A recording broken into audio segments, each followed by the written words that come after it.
Broken Circle presents Pull a String, a story preeminent fiction podcast, created and narrated by Stephanie Dailey. Season 1, Unsettling Forecast. Episode 3, The Tender Stones. Do you love stories, especially those that are dark, strange, and uncanny? This is your personal invitation to come along to where safety is left behind, where so much more is possible, and everything you know might just slowly, stealthily unravel. Do you see that thread dangling in front of you? Yes, that one. Along the border of the life you've woven, go on. Give it a slight pull. Can you stop the incessant urge once it has taken hold? Would you even try?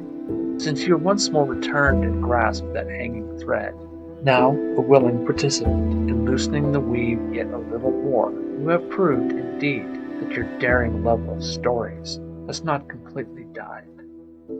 Upon a previous occasion, our hero, Jonah R., made the acquaintance of one Timothy Zohar, a presumed retiree, one night at the Berserker Cafe.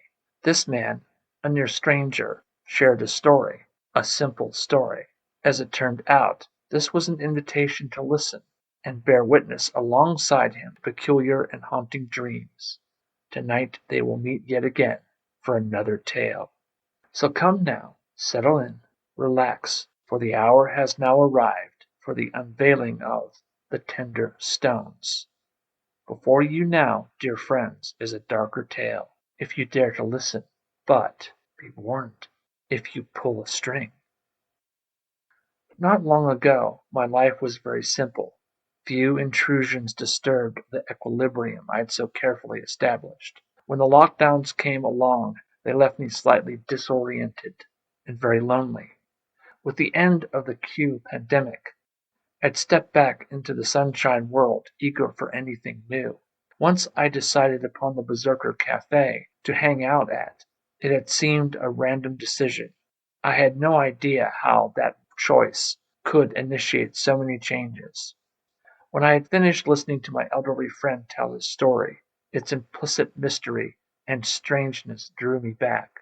He had put a colorful and dazzling thread in front of me, and I could not help but eagerly go on working at the cloth. From Stories of the Berserker Cafe, entry number 3, dated August 25th, 2022. A notebook kept by Jonah R. after he began recording tales told by Tim Zohar. With the fuss at work having finally settled down from the previous weeks, on the next available night, which was a Thursday, I went over to the Berserker Cafe, hopeful. A number of thoughts wandered through my mind about Faithless Annie, and if I would ever hear the sequel. After a little while, I assumed that he would get to it whenever he chose, and there was some purpose behind the delay. Settling down at a table in one of the cozy corners, I wondered if he would arrive early or be late again. His chess partner and friend was there at the usual place, sitting quietly, wearing a polo shirt and khakis. Within moments after I had finally gotten comfortable and taken a sip from the chai I had just gotten, Tim Zohar wandered in.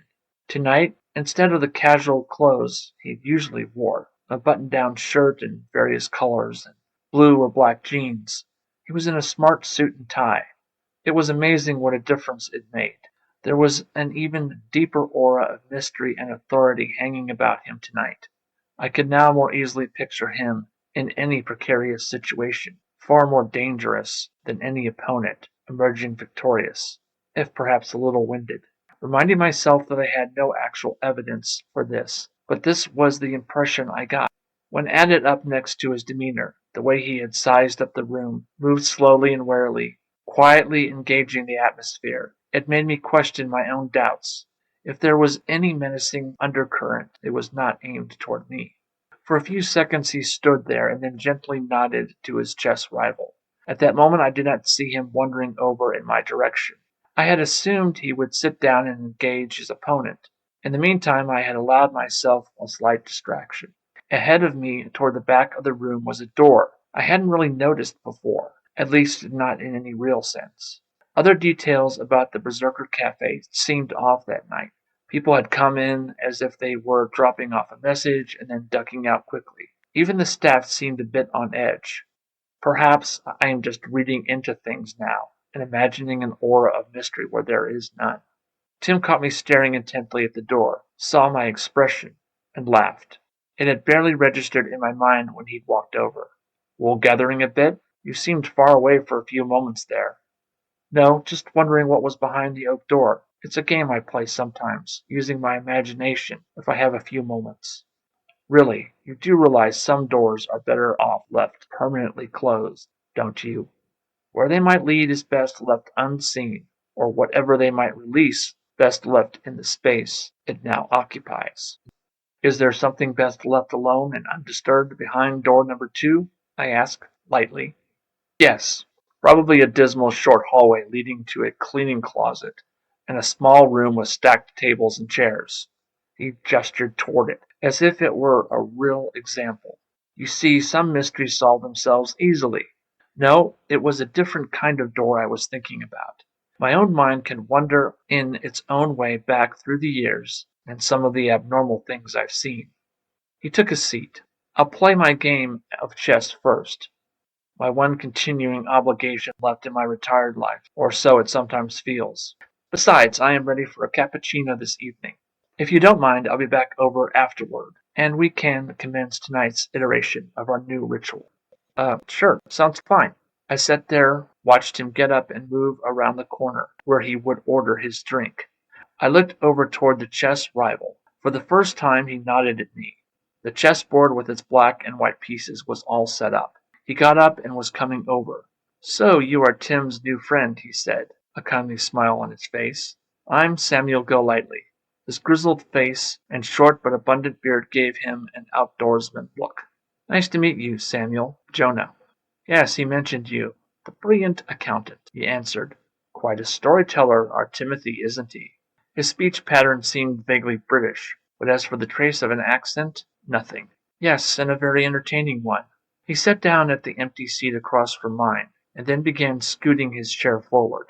Amusing, sure, but a bit more than that. I assume you don't know how to take any of it, do you? He was now about a foot from where I sat. Let me pass on a bit of advice, lad. If you have your doubts, then you should. Here he was interrupted by the return of Mr. Zohar. Samuel had just begun, gesturing intently, perhaps winding himself up at the disclosure of some secret which could not come now.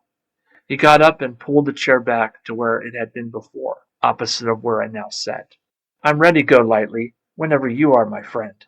Tim Zohar looked at him with an expression that was a cross between bemused and quizzical. As he passed by, he turned and gave me a quick wink, as if he'd been on the joke of whatever Samuel Golightly was so keen on telling me.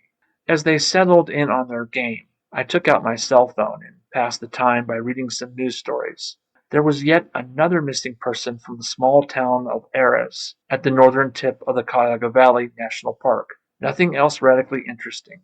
Before I knew, Mr. Golightly, playing the white on the chessboard, had been defeated. Tonight the two did not play a second game. A number of people had been eagerly, though subtly, following its progress, and now seemed more than a bit relieved. I took note of this for the first time, scolding myself for not having seen it before. Perhaps Tim simply had a number of friends rooting for him, or perhaps something more was at play. For the moment I could not imagine what it might be. This time they shook hands, and Timothy Zohar was on his feet very quickly, seemingly full of revitalized energy. I almost envied him at that point, wishing there were more days I had such vigor, and also an obviously still sharp mind. Coming over, he held the cup, took a sip, and then settled down in across from me. A moment passed, and I took out a digital recorder. He nodded toward it. All prepared then? Leaning back in his chair, he studied me for a moment. Are you sure you want to keep going? Don't you worry. You'll find out more than is good for you. A gentle smile swept over his face. Something about that smile brought on a sense of both familiarity and dread. I've never had that fear, I said baldly. I would never admit I was a little unsettled. Looking back on what I heard, I think I was too cavalier. I even waited a day to begin transcribing this. I did not know how his stories could tease the opening of certain chambers in the mind which were best left unnoticed. I also know I enjoyed the stories. I still haven't figured out what they are supposed to be. Smiling at this, Tim acted as if it contained a deeper joke than it at first seemed. Still unsure? I don't blame you. But no, I'm not just having you on. I've just modified some of the details. He took a deep breath. Alternatively, you could just enjoy each one and not think so much. Tim Zohar now leaned in a little closer. Surely I am not the only star attraction. So, beside me, what does keep you coming back here? Not sure. Something about the atmosphere, I suppose, is comforting. This bit back here makes it feel like a cave. I don't know. It feels hidden, safe, and concealed away almost. I like the archaic vibe here. Did you say vibe? He sounded genuinely surprised. Yes, I answered. He seemed amused by this. I haven't heard many people use that word recently. I didn't stop to turn on the recorder. It was already running. There was a pause. By this time I was still traveling often enough when my job demanded it. He began. You might say my career started off as pure research, but I was gradually pulled into dealing with offbeat events and atmospheres, widening my academic inquiries in radical ways. If a particular matter needed some nuanced clarification, or when a once fuzzy enigma might have suddenly crystallized into a more definite shape, I would be sent in. He looked at me as if he was navigating through a difficult terrain without accidentally revealing too many specifics. Suffice it to say, I filled in the gaps and made the connections for as many links in the chain as was necessary for greater insight. Information in business is key. You need as full a picture as possible for any really informed decision. A little less than 3 decades ago, around the time just after Gulf War I and the cessation of the Soviet state, we were scrambling as much as we could to both help the Russians survive and make sure that they never reemerged as a rival power. This policy was arrogant and missed the point. Our country could have gained a permanent and valuable ally. We had played the great game well throughout the Cold War, and now had the end of history right in front of us. He paused, coughed a few times, then cleared his throat, and wasted the opportunity. I nodded. Who could disagree with that evaluation? Anyway, my firm was looking for potential investments into the Russian petrochemical industries, aerospace, particle physics, and other bits of research and development. Some of these involved very obscure areas where they might have leapt ahead of us. In one instance, a few of our connections thought that they might have built a device based upon the new theory of interlocking. In all their experiments, nothing happened on the surface, except it was also reported that something did. The story claimed they had made a breach now, one that had pierced the skin of reality. This was observed first through its effects, later on more directly. If this technology did exist, acquiring it was a priority, for its possible applications were wide indeed. Exactly how a discovery such as that might have been applied or even used was a mystery. Everyone on this side of the former Iron Curtain wanted more information. Even as he finished this brief excursus, I thought he might have told me too much. What could I make of it? Even though I was pretty well up on most of this stuff, I had not heard of any weird new theories about entanglement. I supposed none of the hints he'd given were any stranger than string or M theory. Whatever they had eventually found out, it hadn't leaked after so long. With such radical world-burning ideas, they might even have been justified in burying it. Now, here is where it gets even a bit more out there. Some of this research duplicated or built upon documents and equipment found at an underground facility in late 1945, located inside the Soviet-occupied area of the former German Reich. Something else was discovered nearby which I will touch on a little later. From what I learned afterward, the Nazi scientists had used more obscure methods to achieve their ends, and those methodologies were neither quite orthodox nor understood well by the Soviets, who attempted to work backwards from the Germans' results. Only later on, when they began to apply some of those methods, after coaxing them out of a Nazi scientist recovered from South Africa, did they begin to comprehend the enormity of those experiments. Here he cleared his throat. A bit of further background, he began, waiting just a moment so he could be sure I was keeping up. I don't know how much you know, but so-called Nazi science delved into areas even more forbidden than unethical medical experimentation, biological warfare, nuclear research, and rocket development, into the realms of esoteric lore. There was one group of extremists whose goal was to ultimately break the universe and rebuild it in their own Aryan image and likeness.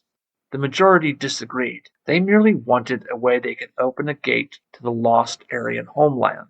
The chief leaders believed the original Aryans had retreated into some kind of different space or realm. Both sides, in order to reach their goals, began contacting whatever entities they might find who could cooperate or help. The original research envisioned a device which might cut through into different possible worlds. We suspected they were ultimately going for a path that led into that place I told you about before, the in-between. Fortunately, the Nazis never quite succeeded in the ways they hoped, and some paid a horrible price for the successes they had achieved. Now there were two research sites, one, as I said, captured by the Russians, and the other under the control of the Brits and Americans, so that neither side had the whole picture for a long, long time. We were seeking out that other lost side of what we knew. Much had been figured out, stolen, or copied, just as the Ruskies copied us in some ways. But some aspects, very critical ones, were believed still missing, lost by both sides. By this time, the Russian project, as massive as it had been, was on hiatus after 50-plus years of effort. Certain people had information we needed, so we could get a sense of how far they had gotten. Well, in the new Russia, it was becoming apparent many such things were for, shall we say, purchase, secret equipment and documents, even an interview with a knowing scientist. It was like the Wild West in many ways. So I was volunteered into doing a bit of work on this side of the Bering Strait, so our negotiators could know as much as possible. I was sent first to talk to Fyodor Kalkakov. Tim paused, looking at his pocket watch, and took a sip of the hot chocolate he was still nursing. With the gap open, I ventured a question. Wait, you said Kalkakov, the Russian poet and nihilist philosopher? For the first time his eyes widened. He stared at me a moment. Oh, you've heard of him? Practically no one has, he replied. I think only a few of his philosophical works have been translated in English. Not pleasant reading, since he relished part of what had happened in the 20th century as the threshing of civilizations. I had read these in Russian, German, and one published in the Ukraine. His idea of a period of necessary cleansing did not go over well there, especially now, as you can imagine. Anyway, besides being a philosopher-poet, he was briefly involved in quantum physics and particle resonance research at Koblavsk. Like many Soviet intellectuals who turned to literature or philosophy, he was first educated in mathematics and science. When I heard the name Koblavsk, I sat back in my chair abruptly. The internet swirled with rumors, and it was supposed to have been a complex deep underground where very weird fringe projects had been conducted. The urban legends about it were the Russian equivalent, I suppose, of those about Montauk or Area 51. Unspeakable stenches were supposedly present for 15 to 20 miles around, as if something large were rotting inside. Certain points where the air twisted, a high wind was always blowing. Sounds that were a mix of animal, human, and electrical screeching were heard around the 2 or 3 remaining entrances. There were more phenomena associated with it than I can catalog here. One witness claimed that when he rested on a hill a mere 5 miles distant, he looked up into the country sky and had instead seen different stars and constellations. Tim had noticed my reaction. Are you okay? I shook my head, clearing it. Yes. Please continue.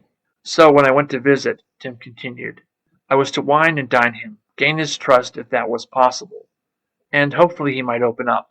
He lived in upstate New York and was rarely seen except when giving his readings at the local library for a small group of like-minded and very rich devotees. After several days there he proved of little value. Instead, he made many oblique and cryptic insinuations that Koblavsk had left him deeply shaken. With very intense agitation, he told me I should go and talk to Avsey Ryazanov. He knows of matters he might tell. Kalgakov ended our interview with an enigmatic comment. I'm not prepared to talk about the place that has made me everything I am now. The man, whose detachment is legendary, shivered as he said it. After I had talked with Ryazanov, we found out later they communicated often, along with a few others from Soviet emigre circles. Having renounced his Soviet citizenship and defected to the West in 1986 after a visit to Finland and then Sweden for scientific conferences, he had chosen Nantucket as his place of residence. His wife, Dalia Petrovna, who was a chemist, had fled with him, since she was also allowed out. This was, you remember, the time of glasnost.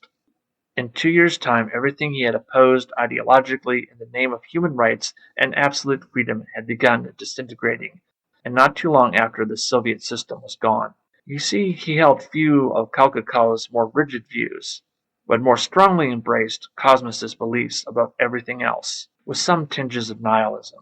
In many ways, they were two peas in a pod, but Ryazanov was less decadent and perverse. On that first meeting, after some complex wrangling and intense negotiation through others in the government, he told me that the timing of his exit from the Soviet sphere was all history's little joke on him. For a man in his position, now in exile, he seemed very cheerful, almost jocular. Later on, I discovered that this was a kind of self-enforced detachment, perhaps the direct result of things he had witnessed at the research site, but a mask that fell away so easily, as I soon found out. Arriving at the small village of Sconset on Nantucket, I was surprised at the largesse of the American government. After seeing my credentials were genuine, he stated that he had already been fully debriefed. For the past few years, he had been consulted on a number of projects, both for NASA, the Department of Energy, even Cather Loftus. This latter corporation we suspected of hoarding many secrets, as if they were not for the wider intelligence community. This was the first time someone, he said, in my position had visited him and had shown a desire for probing into the deeper matters regarding Koblavsk. Once inside, I took a look around. I had only seen Soviet apartment interiors and pictures up to this point. There were echoes of this everywhere. He noticed my look and gave a hint of a smile. It is the environment we grew up in, and it gives us some comfort. For the first time I noticed his face. His nose was far narrower than the usual Russian type, more Roman, and his skin was rosy in a pleasant way. The eyes were narrower and wider. I almost asked if it was ethnically Russian, but thought better of it, given how it might sound. I had studied anthropology and knew the human face in all its glorious variety, but I could not place his. For just a moment we stood there observing one another at the threshold. He then told me his wife Dahlia wasn't home, having gone off island for a scientific conference in Boston. So we then, it seemed, would be alone, and I could ask him all the questions I needed for some further clarity and insight on Koblavsk. Avsey Ryazanov now offered me a tour of his Russian and Soviet artifacts. His place was decorated with many small objects he had been able to smuggle out either at the time he defected or later on. A few books by Solzhenitsyn, Chekhov, Pushkin, Gogol, and Soloviev in Russian, along with several samizdat typescripts. One which he treasured highly was the CIA-backed first printing in Russian of Pasternak's Dr. Zhivago. I fell in love with the novel years ago, and could only secure a copy at great risk. I mixed it in with some scientific treatises and changed the cover, so I got it through. I had already had serious thoughts of defecting at the time. In addition, on his shelves were a huge number of scientific journals from around the world and many, many books in English. An authentic samovar, bought from a dealer in Paris. A pull-out sleeper chair. Sometimes it is the only place I can find to sleep. Pity, but old habits, you know. A few wall carpets were present. Another affectation from my younger days, he said. In one corner was a framed picture of Lenin, whom he still admired for the ways he had shaped post-Tsarist society. When he mentioned Stalin briefly, it became clear Ryazanov despised him with such ferocity, considering him an incompetent failure who was bailed out by Churchill and Roosevelt. There was also a commendation medal from the time of his naval service aboard the Russian attack sub, Lenininsky Komsomol. We called her class Kit, which in Russian means whale, the same one your government designated as November. Barely of age, I was aboard when she went to the Arctic in 1962. I served on her for 2 years, when my stepfather had me moved into a more comfortable position. So I was long gone when that infamous fire took place. He arranged for my education at university. I had almost lost him 10 years earlier, you must realize, in '53. Fortunately, that pig, Joseph Stalin, nee Dugashvili. He paused for just a moment. His face grew clouded then. He was looking down at a strange star-shaped stone, caressing it. This surface is so like those stones. He touched the surface, studying it, eyes narrowing. My father, my real father, was killed by those priests far away before we came through by. I always remembered it as a boat, but there were no rivers near where we were found. There was a lake, or the remnants of one, but it was draining downward. He looked up then, his eyes strange and far away, clouding over. He must have caught himself at that moment and then smiled to set me at ease. Sometimes I drift off. Please, very much your pardon. Again, he stopped as if baffled by his own choice of words. Shaking his head, he gestured toward a green cloth chair. Please sit down, brother. Was this his awkward way of trying to set me at ease, I wondered? I was given to understand you came about Koblavsk. Is that it? A research there? Did you know one did not get a degree in the humanities if you dared have a safe political future? Science was the key, the way we could ultimately overwhelm the West with the glorious future of socialism, he began, then paused. So it was physics first, and cosmology, quantum theory. We were even given the rarest texts from your country and Europe, smuggled in. We were to be the creme de la creme, my brother, for the new wave of Soviet science. He chuckled, then caught his breath. See even now how easily their lies and propaganda spills out of my mouth? So much tender care, so much from the KGB, when there was a perceived chance of disloyalty. Once more, Ryazanov stopped. My stepfather was a high-ranking general. He had fought in the Great Patriotic War, the one you call World War II, and was decorated more than once. When he died, I was finally vulnerable, but their postponed mercies were not gentle or caring. He shuddered. He looked over at me, his eyes like iron, his face unmoving as stone. But enough of that. You were the first one who has asked me about Koblavsk. I told the CIA about my time there, but either they were not too interested, or they were afraid, very afraid. Did they have reason to be, I asked? Why does it have a reputation? Well, the answer to that is quite complicated. I'm not quite sure if I can break it all down for you so easily without a great deal of time. Most of it will sound not just mad, but metaphysically crazy, and so it might take a while. I have all the time you need, Mr. Ryazanov. I am staying at a bed and breakfast not far away. I glanced about the room. A picture caught my eye. Please call me Avsay, Mr. Agent Zohar, if that is your real name. Avsay is the name and mask I have become used to having ever since. Ever since, I asked. He didn't answer. Instead, he rubbed his brow, a troubled scowl on his face, as if he struggled with something hiding in his mind. How long are you here? As long as necessary, as I said. I am here for whatever you can tell us, Avsay. In that case, we can get into deeper matters and perhaps you will achieve some enlightened understanding, although perhaps it will contain revelations you will not wish to hear. He peered at me steadily. Doesn't everything? I could spin a tale or two myself about things I have seen. Curious, Mr. Comrade American. And 2 questions. Do you believe in God still? And would you like a cup of tea? Before I answered the first question, I only said, Tea sounds nice. Thank you. In a moment, after a quick nod, I saw him head for the kitchen. I got up, stood looking around for a moment, then went over toward the picture of the woman I had seen earlier. This was on a single mahogany shelf attached to the wall. It almost had the feel of a shrine. From her appearance, although there was the same nose, her eyes were more round, and the hue of her skin was hidden, since it was another black and white photo. I guessed it must be his mother. On a table in front there were a few more photos. A man in a Soviet Army general's uniform next to Zhukov, and a blurred figure that I guessed, from the stance and what remained of the uniform, must be Joseph Stalin. When he came in after the next few minutes had been spent trying to decipher the photograph, Ryazanov handed me a plain teacup. with 3 sugar cubes on the saucer. I forgot to ask how many you took. I dropped in all 3, not really thinking about it, and stirred it with a spoon. He sipped his own tea at regular intervals every minute or so. All of a sudden, he struck me as a man who hid his obsessions and secrets very well. Every corner of the room was fastidious, spotless, and well organized. He liked, I saw, a controlled environment. Everything about his calm demeanor was only surface deep, and his statement about Avsay as the name and mask he had borne for so many years left me with a vague disquiet. I recognized the one figure as Zhukov, the second must be your father. Stepfather, he said slowly with great effort. Oh, I replied, my apologies. But is the last who I think it is? Yes. Ryazanov chuckled harshly. It was almost grating. He blurred so many people in his time. Do you know the real extent of his crimes, Mr. Zohar, Agent Man? Do you? He was a vile curse.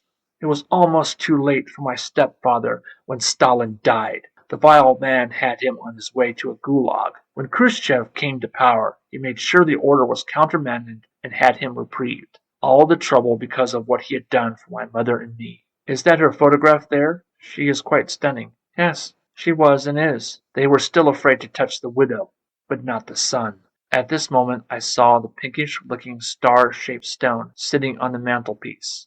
Once more he was quick to notice my observation. It was with me when my mother and I were found just outside a certain German base under the mountains.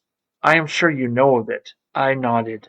We were several miles away, walking still in the daze at the stunning new world we'd been thrust into. His eyes moved up greedily to another picture. This one was black and white also, but had part of a flat stone, almost a tablet with strange writing carved into it. Scrawled on the photo was a rough note in German, which I mentally translated.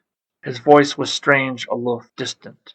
I don't know what the note says, except it was based on the testimony of a German soldier who had come across us first, and the barest droning whisper. I have tried to read it, but I cannot. It was taken by a Wehrmacht officer who had the photo made.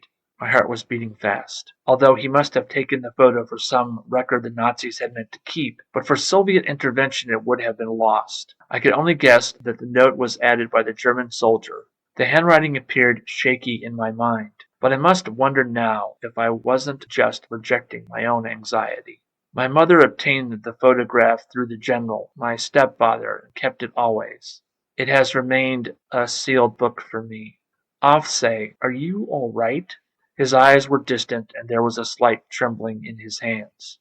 There was a settled silence for a while. He then told me he had wanted to help and was always available when his new country wanted something. But this was becoming too much, and too personal. All he cared about now was being able to move his philosophical work forward. He was currently in an ongoing debate with Solzhenitsyn and others on whether or not Russia even deserved a future. Solzhenitsyn was for forgiveness and moving forward, but Ryazanov thought those responsible for any atrocities deserved just what they dished out to others. For a few moments he rambled about his own hesitant views. Do you want me to leave? I asked, finding myself more anxious. He did not answer, but instead went on. You know they almost took my stepfather away from me, the way those priests killed my father, and let the Khriken, the lich hordes devour my grandfather. I could have beaten Stalin to death for his impudence. He stopped cold, his eyes moving now both glazed and cunning. Can you read the inscription the German pig made? I felt an icy finger move down my back. Yes, I can. Should I? It was a desperate question. Looking back on it, I suspect I was trying to forestall the inevitable. Well, he was earnest now. His face projected a fierce battle against memory, deep memory. He was losing. Say it. It translates, I began, ridding myself for when he fully awakened. I had seen similar things with others who had chosen or been forced to deny something very unpleasant. It translates as, they tell us they have come from a place called Carcosa or Carcasha. They say it is now forsaken and lost. The atmosphere in the room became charged. I never felt anything like it before. The vibe, you might say, changed completely. Avsay winced. The trembling in his hands grew greater. "I was designated as for the gods," he said, "as my father before me." But their words were broken. He winced again. "We were scholars, keepers of knowledge, an identity handed down from an ancient age. Once we had a different history, but it changed, went away. Humanity forgot the great city of Karkosha and all its holdings. We were expelled as if a giant hand had reached out of the sky and picked us up. The city shifted, phased away in the early years of our second millennium. Our city had stood on the shores of Lake Hali, surrounded by fertile plains and the rolling hills with their sacred waterfalls, dedicated to the Hyades and the Pleiades, beyond which rose ever-steepening mountains to the east and the jagged hills to the west, cut off except for a few paths with the outside.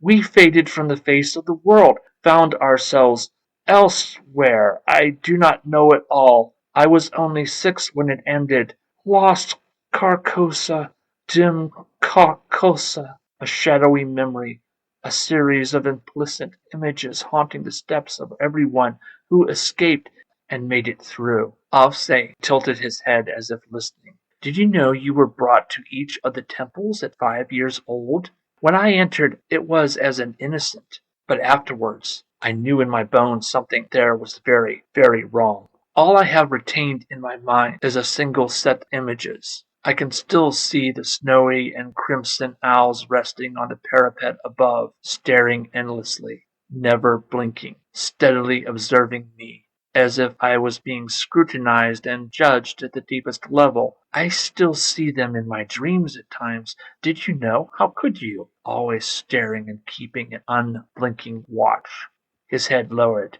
"I do know that those Nazi experiments beneath the hills had something to do with drawing us there. Foulness calling to the foulest of cities, noxious Kakasha, the lost to the dim, the place that cost me my grandfather and my father, nearly driving my mother with her memories close to insanity. Why I chose to forget? Foul Kakasha, caught on the borders of the manifold and the in-between, then afterward rotting upon the gloomy shores of the nether abyss, gazing upon Leviathan and the Tehom at play, now calling like an echoing moan in a reverberating scream half remembered, yet never fully known in all its final perversity, trying to grab hold, become again, re-enter the paths of history, time, and malleability.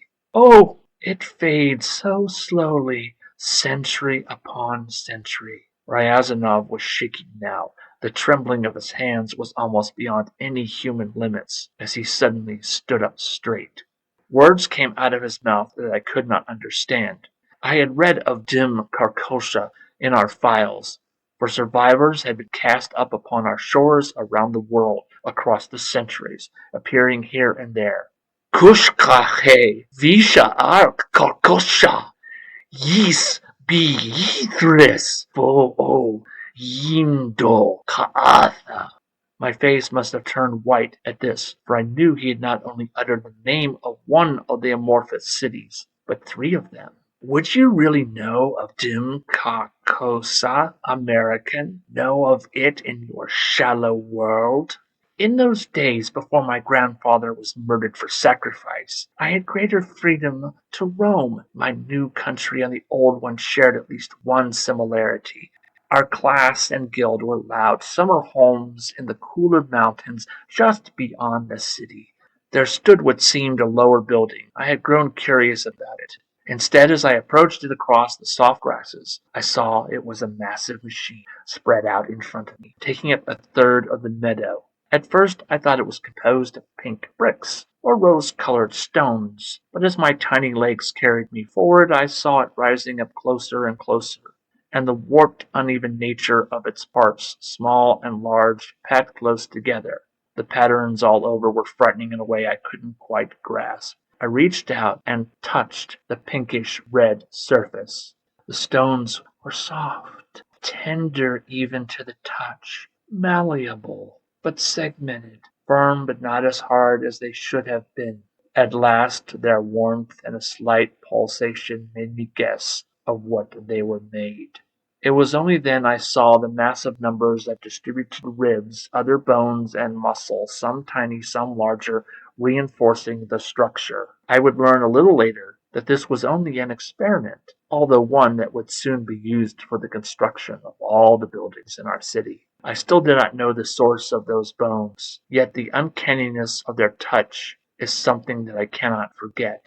I was only a small child, remember, inexperienced in such things, and I had been well guarded by my family. My hand continued tracing its way along the surface, the soapy, soft surface, and reached the end of a stone, resting between it and another. Then I felt it yield. Between the soft bricks, this living composite, I lingered there but a moment. At this point my mother came up behind me, crying out. I did not heed her. My hand, then my arm, was drawn in slowly, the muscled flesh rippling along backward. Some ability to easily acquire new flesh? Maybe. Perhaps it just longed for some touch. It was not animal flesh there, but human, I found out shortly thereafter. Slowly, as my arm went deeper, the hypnotic cooing and seemingly tender caresses gave way to a tightening grip. A probing and investigation of this haphazardly offered new addition began. As the muscles squeezed, the tender stones of this place began inflicting increasing pain upon my arm. My mother had reached me now and tried to pull it away. But those grasping stones probed and interjected themselves into my arm and hand. The anguish was so intense that I could not have endured it much longer.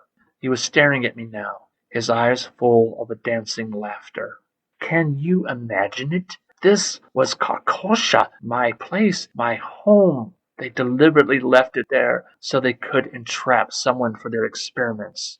Was it science or magic, Goetia, or careful experimentation? I still do not know. Not until I found myself under the tender ministries of the KGB interrogators would I have such intense and intrusive agony. It went on for over an hour. My mother screamed and beat fruitlessly upon the surface. I still wonder if it had any intentions. Did it only assimilate and eat? My father speculated when he was in a reflective mood a few months after that. It must have figured out my body was too young and undeveloped as a fully advantageous addition. If I had been a teenager or an adult, I would have been quickly pulled in and assimilated. My father was under great pressure and in a morbidly speculative mood. Not too long after, he had suffered the loss of his own father by the Kriken, those drugged and brain-dead devotees who were allowed free rein on certain days within a number of predetermined districts. The poor man had been there in the wrong place at the wrong time on his collegium's business, when they had poured out of the temple complex and gone after a random number of people. Funny, I had not remembered that exact detail until now. Some things only come back haphazardly. My mother then determined, after my father was so mercilessly taken, that Carcosa was no place for her child. If she had only glimpsed what lay in store for me in the Soviet state. He chuckled now, moving toward me, as if in answer to her prayer to the old god so long forgotten. Shadu? Was that the name? Trying to remember hurts sometimes. The transition was so hard across, and the years between have been long. Anyway, it was to him she prayed again and again. Then came the days of wondering time, when we all seemed cast back and forth. It seemed for some moments old Holly in the temple of Hastura stood upon the shores of earth again, that she had been forgiven and restored back. Then the city was alive with green, azure, and turquoise light, and every place and moment was held and interpenetrated by some unhallowed demoniacal force. And the Azure King in all his dark glory and might came forth with his Maenads, his twirling shadows. And then it was over. His voice rose a little. When we were found by the Russian soldiers, they had planned on assaulting my mother. But the general, may whatever gods there are bless his soul, put a stop to it. He was so taken by my mother, he married her. When he died, the security forces, having dug down into the old records, distrusted me. I was a good soldier and a good scientist. My loyalty never wavered, but as I was not truly Russian, they suspected me, and once again I was interrogated by their kind methods, their own tender stones squeezing me in alternating terror and kindness. You wanted to know about Koblavsk. Well, listen to this. It was only partially successful, and I was allowed to observe and contribute. No one ever figured out Kalkakov and I sabotaged the device. They suspected something. We had looked into a gap they had created into it elsewhere, and I remembered while I stood within its field. I saw what place they might find and facilitate its return, and so made sure it was shut down. That it was shut down. Is that helpful? I shook my head. He did not go into any further details. He was bobbing his head now, swaying back and forth. Those bastards did not think me loyal, but I showed I had no malice or betrayal in my heart. Under their maleficent gentleness, as affectionate as those tendrils and flesh who probed me from that machine, they did things to me I won't rehash. But I bled, and I was pressed between those tender stones once again. Theirs was of the same spirit as those others from so far away. Now you want to investigate this place and revive it, so you can open a gate once more. I will not let it. All is nothing. Everything is just the spaces between the gaps. There is no true thing that is not thin and shadow. But it is all we have, and you will not break it. He came at me in that moment, swinging his arms, punching at empty air, grinding his teeth. His next words were an aerated hiss. Don't you see? All my life I was caught between the hungry and tender stones that birthed thee, those that ground my flesh into a haunted, rattling carcass in exile, and kind, gentle, brutal ones that tore me apart, made me doubt all, and drove the madness of my life out of its hidden crevices into the light. Fumbling about more, he continued swinging at me. Although he was strong in the agony of those recovered memories, I rendered him unconscious on the floor easily. I called in the division security team that had him under watch, and he was taken to the hospital. When he awoke after being restrained, he only raved. I had come with a specific set of questions for him, and perhaps only one was answered. His wife did not take the news well. She demanded an explanation from me personally. There were many things about national and international security she was aware of, and others she was not. This is a phenomenon you often discover in the spouse of someone like Ryazanov, or even myself. They are more aware of what is going on than you suppose they could ever possibly be. Under the circumstances, it was not difficult for the upgrading of her security status. Once I had finished, Dahlia shook her head. So that is what drove his nightmares for so long. I knew about the mother and the general, but always thought they were refugees, and some trauma had made her lose her memories. But this I never guessed. And you say that you have both secondary proof via testimony and primary evidence? I couldn't help but swallow a little too loudly. Yes, and I have seen it. When I returned to Kalkakov with news of what had happened, and the revelation of what they had done, he opened up more. He did make it clear that some strange things had gone down there. Situated as it was between the New Siberian Islands and the coast, the research at Koblavsk could be carried on uninterrupted with all of that water between. Their experiments only led them to partial success at first, and then they managed to open up a rather distorted and weak gate. He had been allowed to observe this, but what was inside was beyond comprehension. A year or two afterwards, he was recalled to Moscow to give a special briefing to select members of the Politburo. Something in his background kept him from being allowed to ever return. The similar fate had accompanied Ryazanov, whose activities had been followed even more stridently since. When they suspected his disloyalty, he was hauled into the Lubyanka. After 12 days of intense questioning, inflicting pain and terror, they let him go, having no proof of wrongdoing, and leaned on by some influential friends in the KGB and the Kremlin, he was reassigned and cleared, but never returned to Koblavsk. Rehabilitated, or so it seemed, he was given a different, less rigorous assignment. I lingered on Nantucket for a few more days, crossing on the Hyannis ferry back to the mainland only reluctantly. Ryazanov was kept at a facility just outside of Providence.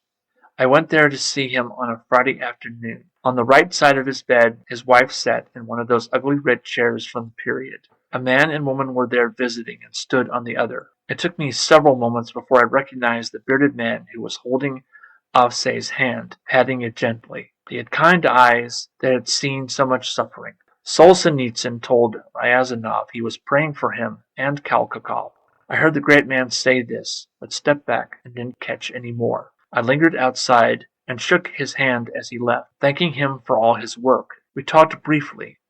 I was aware that he was returning to Russia that summer, and he had come down from his home in Vermont after hearing through certain channels about his friend's condition. It was the last time I would see the great author in the States. As for Ryazanov, he would eventually recover. Some integration would follow, but the damage was not temporary. He retired not long afterwards, slowly regaining his former cognizance. For a long while he could not even be helpful, and other channels regarding Koblavsk had to be explored. You could attribute his story to a mere breakdown, I suppose, a psychotic episode where he reimagined his past in symbolic terms after the severe treatment he'd received at the soft, gentle hands of the KGB. You could, but I know otherwise, and that when all the facts were assembled, the most likely, parsimonious explanation was that the story of that lost, strange city he told so much about finally brooding upon his own uncanny origins. The final question is, did it do him any good? I don't know. In many ways he remained the same man, although neither naturalism nor superstition could ever explain the reality of what he experienced, or what he had once known and had now partially recovered. You see, I believe some of those things had been screened out by his longer life and experiences here. The reality was much, much worse in that other place. This was not the last time I dealt with the Russians, or the matter of Koblavsk, or met Kalkakov, or Ryazanov. Although an old man, he did not falter or lose his mind for very long. And there were other things that came about. I even visited Russia a few times, but always there is now the shadow of what I learned from him, and the strange turn my simple visit took. Tim ended his story there. The character of it left me stunned, and I suppose triggered a fuller recall of it than the others. I've only had to use the recording for purposes of accuracy. Most of all, it left me intrigued at what he might further reveal later on down the line. So many questions spiraled around this story and the previous one. I left the coffee shop convinced he had worked for some very different kind of company than just a mere corporation interested in Russian investing. I had suspected it before, but this had solidified my opinion all the more. So, you can see he once more dangled that string very well. I would continue coming back again hoping to encounter him and hear more. I think he knew this. Each of his stories had been provocative, bringing up more questions than could be answered in an evening. I knew he was constrained by protocols and vows I could not yet comprehend, so I did not press him for more information. Yet I longed to understand what Carcosa was, and the 7 lost cities, and how in reality such a transfer of people from elsewhere and elsewhen could really be true. These stories, I was becoming convinced, were based on some reality, however much I was seeing them through a distorting funhouse mirror. And I also knew that one day I would have to work up the courage to ask him if he had known my uncle.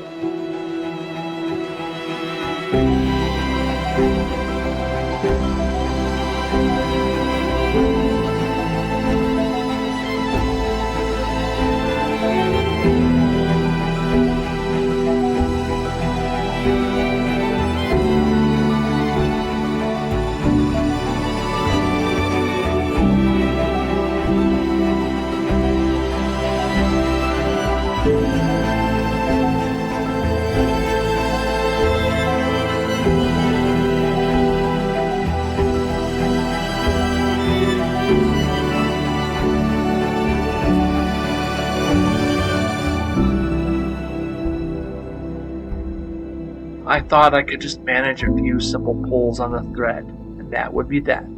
But it was not so simple. My grandmother had warned me that once a garment got started, the unraveling would inevitably happen, no matter how long it took. This is becoming an itch that must be scratched, the book that must be opened, the dark film that must be watched, no matter how much it might disturb, a mystery that must be challenged, no matter what cost might be incurred, an enigma I cannot help but think is somehow related to those in my own life. Your patience, dear friends, as you can see, has begun to be paid off. Even more enigmas and solutions will come soon. The excess of stories is only beginning. A few more surprises, a few stunning moments. Yet I will continue here alongside you on this journey, a voice in the dark, a companion in this night, as we trek further along this road, following the same strands and clues. Didn't I promise? And there is so much fabric yet for us to unwind. If you pull a string, didn't I warn you? This has been a Story Preeminent Fiction podcast, presented by Broken Circle, Pull a String. Created, conducted, and narrated by Stephen L. Dailey. Photograph by Stephanie Dailey. Music courtesy of Scott Buckley. If you enjoyed this, please remember to like, subscribe, and leave a comment. Next episode, Something Was Wrong with the Night.